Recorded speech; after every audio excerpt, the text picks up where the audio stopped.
وَلَهُمْ فِيهَا مَنَافِعُ وَمَشَارِبُ أَفَلَا يَشْكُرُونَ তাদের জন্যে চতুষ্পদ জন্তুর মধ্যে অনেক উপকারিতা ও পানীয় রয়েছে।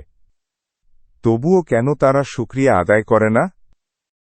وَاتَّخَذُوا مِن دُونِ اللَّهِ آلِهَةً لَّعَلَّهُمْ يُنصَرُونَ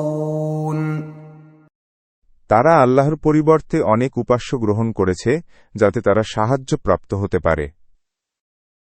لا يستطيعون نصرهم وهم لهم جند محضرون অথচ এসব উপাস্য তাদেরকে সাহায্য করতে সক্ষম হবে না এবং এগুলো তাদের বাহিনীর রূপে ধৃত হয়ে আসবে।